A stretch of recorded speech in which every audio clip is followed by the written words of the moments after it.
I kind of grew up in a pretty broken home. Sexual abuse, drug abuse, physical abuse.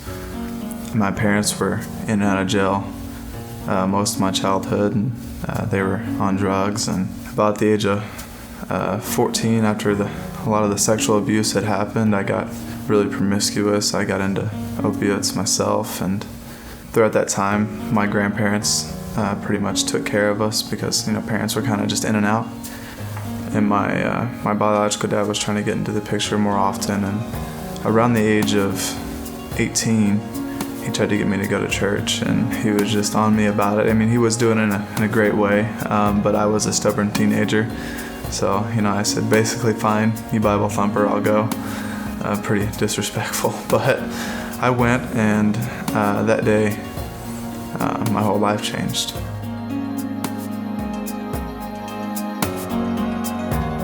I just remember, Jesus just clearly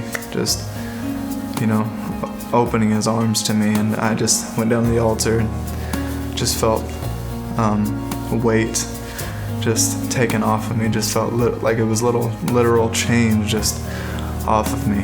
And I'd like to tell you that that after that everything was really great, but I ran back to my old ways. I ran back and forth between that and God, and I don't think I really fully understood what God's love truly meant. And I knew I was saved. I knew something had happened that day, and I knew that Jesus had changed my life. And because after that, I couldn't go out there and live that life and it be okay. And then throughout that time, I met my wife at a church in Tawnytown, Arkansas, and she was going to the U of A. She was leaving the party scene, and I was still stuck in not knowing really what my identity was in the Lord. And we started dating, and she knew I was her husband, but I didn't know she was really my wife. I felt like I really treated her terribly throughout our dating process.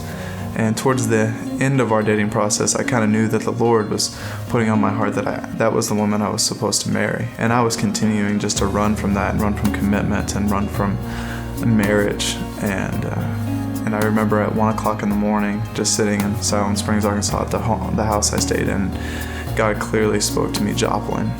I told her what I heard from the Lord. She had committed to coming to Joplin. She already came, and I stayed behind, being fearful, and then eventually came. And throughout that time, we ended up getting married, and we found a church in the light. And ever since then, it's been really a growth process, and I feel like we've grown a ton as individuals and as a couple. And right now, I just feel like the Lord has had me in this spot where I'm finally learning what it means to have power and have authority over my life, and that He's given me authority and the power and the ability to not go back into that life and not go back into what I used to know. I'm David Real, and this is me.